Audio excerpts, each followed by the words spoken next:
नमस्कार दोस्तों, आप देख रहे हैं जनतक न्यूज 24।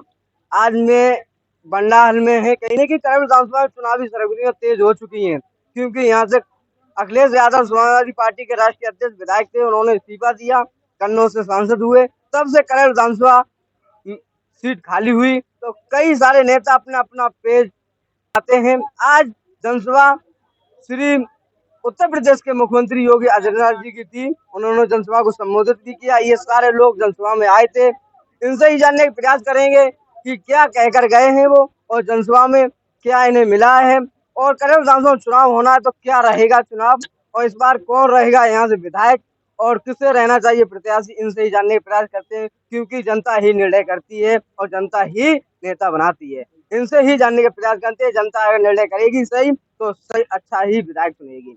आइए जानने का प्रयास करते हैं कहाँ से ये लोग आए हो, और सबका नाम पता सब पूछने का प्रयास करते हैं। क्या नाम है आपका? हम भैया वोट डालते डालते मरिए जा, कहीं गुंडागर्दी नहीं हुए और गुंडागर्दी कहीं बंद ही नहीं है, वो बढ़िया हो रही है। हम तो नहीं बड़ा लगी। किसमें वोट डाला था आपने? जैसे भाजपा में लगे रहे, हम तो मारे जाते नहीं, मारे गए आदमी। अच्छा, हाँ भाई, के तो मारे जाते। कब बनता वहाँ लगा गुंडा, तू वोट बजाय देता है वहाँ। आप कौन सा गाँव है आपका? हम मड़ोसी। मड़ोसी रोड के पास? हाँ, जरूर के बाद। तो गुंडागर्दी अभी है? हाँ, तब तो हमने बस सपा पार्टी छोड़ के तब जामे आए, जाके गुंडागर्दी नहीं ले, गुंडागर्दी बस सीमा पे तब हमने छोड़ी। मरिए मंजू वोट डालते जाता है हमारे, अब जाते बचिए वो तो शंकर जी की मायरे है। अच्छा, हाँ, तो पता लगा ले ये हमारे, अगर न मारे जाते तो। क्या नाम है आपका? आप आइए। जी, मेरा नाम हरिओम कठेरिया, निवासी गोपियापुर, ब्लॉक बनराज, जनपद मैनपुरी। मैं आपके चैनल के माध्यम से माननीय योगी आदित्यनाथ जी, माननीय मुख्यमंत्री महोदय को और जनपद मैनपुरी के सभी कार्यकर्ताओं को अपनी बात पहुंचाना चाहते हैं। मैं लगभग 30 वर्ष से भारतीय जनता पार्टी का कार्यकर्ता हूं। जब से उस 30 वर्ष पहले जब यहाँ पर इक्का दुक्का हुआ करते थे, उस समय झंडा लेके घर घर तक मिशन चलाया। तब कहीं जो है ये पार्टी खड़ी। आज क्या है कि चिकने मुंह वाले बहुत सारे लोग आ गए, पैसे वाले लोग जब सत्ता में आ गई पार्टी, तो अब उनकी चलने लगी। बल्कि जो छोटे भैया जो पहले जो गांव गली के जो इसको प्रचार करते थे भारतीय जनता पार्टी को, उसको कोई पूछने वाला नहीं। मेरा गांव ग्राम गोपियापुर है।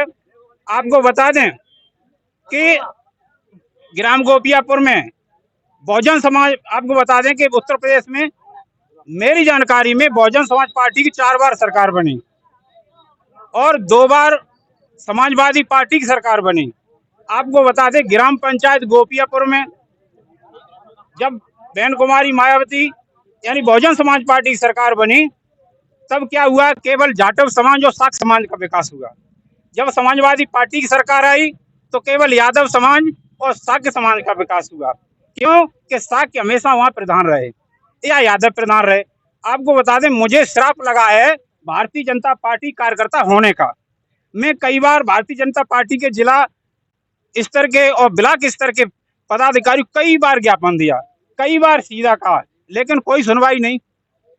तो या तो हम आपके चैनल के माध्यम से कहना चाहते, या तो मुझे जो श्राप है उससे मुक्ति दिलाई जाए, यानी कार्यकर्ता न होने का प्रमाण पत्र दिया जाए, या ये कहा जाए कि जो हमारे लगभग 225 वोटर हैं भारतीय जनता पार्टी के, और जिनका जो मूल रास्ता है उनका अभी तक कच्चा रास्ता है। आप देख लीजिए जाके, प्रत्यक्ष के लिए प्रमाण की जरूरत नहीं होती है। और यदि ऐसा नहीं है, आप श्राप से मुक्ति नहीं करना चाहते, तो हमारा रास्ता बनवा दें। यदि नहीं है तो भारतीय जनता पार्टी के कार्यकर्ता होने का जो श्राप लगा है हम लोगों को, तो भारतीय जनता पार्टी के कार्यकर्ता से हम लोगों को मुक्ति दे दें कि जाओ, आपका ना वोट चाहिए और ना आप लोग कार्यकर्ता चाहिए। आप किससे नाराज हैं? आप नेता से नाराज है, भाजपा के या भाजपा पार्टी से नाराज? बिल्कुल, भारतीय जनता पार्टी प्रदेश लेवल पे बहुत सारी योजनाएं निकालती है, लेकिन जो यहाँ के जो मूल लीडर्स हैं, या तो ये नहीं सुन रहे हैं, या जो यहाँ के जो अन्य पार्टियों से, ऐसी पार्टियों से जो यहाँ प्रधान रहे या बहुत सारे कार्यकर्ता रहे, उन लोगों ने, रुकिएगा भाई साहब, उन लोगों ने या तो एक जातिगत आधार पे वजह से या तो हम लोगों को वंचित रखा। मेरे राजपूत समाज, लोधी समाज और कठेरिया समाज, ये दोनों पूर्ण रूप से वंचित हैं। इनके दरवाजे पर हमेशा पानी रहता, कच्चा रास्ता, यहाँ तक कि कंकड़ भी नहीं पड़े हुए हैं। करल विधानसभा में चुनाव होना है, क्या सिस्टम रहेगा अब की बार? आपको बता दें, देखो कि कार्यकर्ता हूँ भारतीय जनता पार्टी का, लेकिन इसका रिजल्ट तो जब चुनाव होगा तब मालूम पड़ेगा कि क्या रिजल्ट रहता है। मैं इसके बारे में नहीं कह सकते। हालांकि जितने भी हमारे साथी हैं वो नाराज है। वो कहते हैं कि जब आप अपना रास्ता नहीं बना सकते तो बताओ हम लोगों का क्या भला कर सकते हैं। मेरी कोई बात ही नहीं मानता। अब क्या रिजल्ट होगा, चुनाव आएगा, उसका नतीजा सामने आएगा। आज कई सारे करोड़ों रुपए का यहाँ योजना देकर गए हैं। आप कह रहे हैं एक रास्ता के पीछे पड़े हुए हैं आप लोग। देखिए, योजना की बात है, अगर मान लिया जाता गांव के विकास की, हमारे पेट की बात है, तो सबसे पहले मैं अपनी पेट की चुनूंगा, अपनी चुनूंगा। हमारे गांव की बात आए या ब्लॉक की बात आए तो सबसे पहले अपना गांव चुनूंगा। गांव की बात आए या हमारे मोहल्ले की बात आए तो सबसे पहले हम अपना मोहल्ला चुनूंगा। इसलिए हम कहना चाहते हैं कि जे कार्यकर्ता के दरवाजे पे और उस कार्यकर्ता से जुड़े हुए जितने वोटर हैं उनका किसी प्रकार का कोई विकास नहीं हुआ। इसका रिजल्ट जो है आगामी जो विधानसभा चुनाव उपचुनाव उसमें देखने को मिलेगा। क्या निष्कर्ष रहता है वो जनता बताएगी। कैसा मिलेगा, नेगेटिव या पॉजिटिव? ना हम नहीं कह सकते, जनता निर्णय करेगी। क्योंकि जब मैं अपना रास्ता नहीं बनवा सका उनका तो वो लोग हमारी बात मानेंगे या नहीं मानेंगे, आने वाला समय निर्णय करेगा। क्या नाम है आपका? सुखदेव कुमार, कहाँ के रहने वाले हो? फूलापुर निवासी। आप आइए, आप जनसभा में आए थे, क्या कह के गए योगी जी? हमारे हिसाब से कुछ नहीं, क्या कह के गए? हमारे हिसाब से कुछ नहीं, जो कह रहे हैं वो कुछ भी नहीं है। अच्छा, करेल विधानसभा चुनाव होना है, कैसा माहौल रहेगा अब की बार? वो तो देखते हैं, जब वो मतदान करने के बाद पता चलेगा। तब पता चलेगा। यहाँ समाजवादी पार्टी का गढ़ रहा है कि इस बार गढ़ टूटेगा या फिर? वो तो टूटेगा भाई साहब, टूटेगा, गढ़ टूटेगा। बिल्कुल टूटेगा। कि यहाँ जानते हो यहाँ पे क्या है, ये कहा कि गुंडागर्दी वो गर्दी ये सब यहाँ पे है सब कुछ। तो कौन विधायक बनेगा, सपा का या भाजपा का? वो तो अब मतदान होगा जब पता चलेगा। पता चलेगा। क्या नाम है आपका? मेरा नाम प्रमोद चतुर्वेदी है। मैं यहीं बरनाल टाउन का ही निवासी हूँ। अच्छा, आप आज उत्तर प्रदेश के मुख्यमंत्री योगी आदित्यनाथ जी के जनसभा में आए थे, तो कैसा लगा और क्या कह के गए? योगी आदित्यनाथ जी के जो भी कार्यक्रम हैं बहुत सटीक और बड़ा सरकारी योजनाओं पे दिल खोल के खर्च कर रहे हैं। लेकिन मेरा उनसे कहना है कि जो उनके आसपास जो चाटुकार लोगों की जो फौज है, चाटुकारता नेता जो हैं, हाँ, वो जो है उन्हें धरातली स्थिति का से अवगत नहीं कराते। क्यों?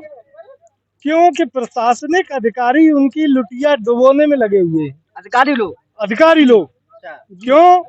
कि गरीब जनता जब उनके अधिकारियों के पास जाती है तो उसका वो कोई काम नहीं करते हैं और कोई सुनवाई नहीं करते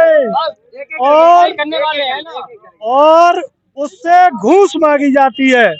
तो घूस की बात कर रहे हैं, योगी जी का नारा है कि घूस लेने वाले के साथ बुलडोजर चलेगी। तो भ्रष्टाचार पे जिस मुद्दे पे पार्टी ने अपना चुनाव लड़ा है कि भ्रष्टाचार को मिटाना है, तो सबसे पहले बिजली विभाग, थाना, पुलिस विभाग, राजस्व विभाग, इनको बिल्कुल चुस्त दुरुस्त किया जाए कि गरीब किसान का काम उसका बहुत आसानी से हो सके, अधिकारी लोग उसकी बात सुने।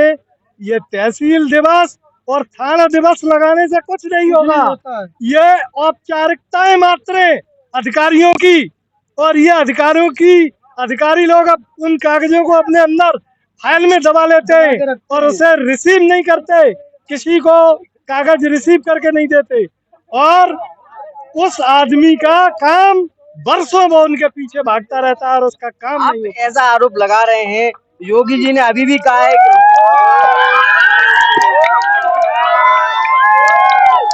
बात कहने लीजिए। योगी जी ने अभी इस जनसभा में कहा है कि गुंडागर्दी और भ्रष्टाचारी सब खत्म हो चुकी है। तो कहाँ ये भ्रष्टाचारी रही? भ्रष्टाचार गुंडागर्दी खत्म हो चुकी है, ये योगी जी की बात बिल्कुल सत्य है। न ऐसा मुख्यमंत्री आया और न दोबारा आएगा। बाबा जी जो भी काम कर रहे हैं उनका मॉड्यूल पूरे देश में पसंद किया जा रहा है। उन्हें लोग बुलडोजर बाबा के नाम से जानने लगे हैं। और उनकी एक पहचान है, लेकिन उन्हें अपने अधिकारियों के पेच कसने होंगे जिससे कि जनता दर बदर भटकने के लिए मजबूर न हो।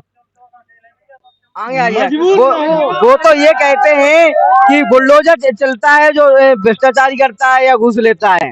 बुलडोजर चलता है, भ्रष्टाचार और घूस नहीं, जो बड़े माफिया हैं, जो बड़े माफिया हैं वो उसकी जद में आते हैं, कर्मचारी वो उसकी जद में आते हैं। कर्मचारी अधिकारी कोई नहीं आ रहा है, कोई अधिकारी कर्मचारी इसमें। सरकारी कर्मचारी देखो जो पिट के जाता है उस पर भी पैसे लिए जाते हैं, जो पीट के जाता है उस पर भी पैसे लिए जाते हैं, उसके बाद समझौता करके घर भेज दिया जाता है। कौन लेता है ये? पुलिस विभाग, राजस्व विभाग है, लेखपाल बगैर रुपए के किसी भी सरकारी पैमाने के लिए भी नहीं चलता है। उसके बाद यदि माफिया उसको रिश्वत दे देता है तो उसके पक्ष में रिपोर्ट भेज देता है। प्रमाण है, मैं खेल कूद की जगह पर 2014 से 182 की पैरवी कर रहा हूँ। तहसीलदार करहेल ने उस पैरवी को गलत खाने में डाल दिया है, अदब पैरवी कह के उसे खारिज कर दिया, जबकि उस समय के तत्कालीन राजस्व निरीक्षक ने अपनी रिपोर्ट प्रस्तुत की है अवैध कब्जा की। उसके बाद उसी वर्तमान के लेखपाल ने अपनी रिपोर्ट उसमें लगाई है लिखित। आप अवैध कब्जा की बात कर रहे हैं, योगी जी ने आज ही कहा है जनसभा में कि अवैध कब्जा गुंडागर्दी खत्म हो गई बिल्कुल। उस फाइल की जांच की जाए, यदि करहेल मौजा अड़ूपुर की फाइल, अड़ूपुर मौजे की फाइल 122B प्लस धारा 67 अगर गलत है, अगर अवैध है तो उसे निरस्त की गई है, अन्यथा सही है तो क्यों की गई?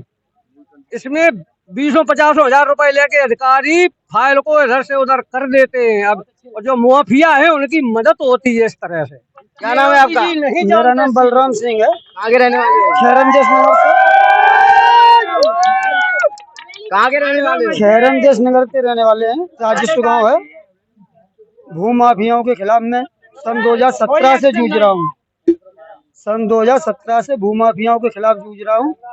खेल कूद की जगह है, खेल कूद की जमीन पर अवैध कब्जा है, रास्ता पे भी अवैध कब्जा है। सरकार ने केवल अपनी जमीन मुक्त कराई है माफियाओं से, लेकिन किसी पर्सनल आदमी की, किसी गरीब की आज तक मदद नहीं की सरकार ने, किसी की जमीन को मुक्त नहीं कराया। सभी लोग अधिकारियों से परेशान दिख रहे हैं,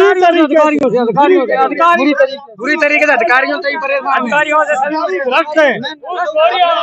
ये सारे लोग मेरे साथ थे। कहीं न कहीं उत्तर प्रदेश के मुख्यमंत्री योगी आदित्यनाथ जी के जनसभा में आए।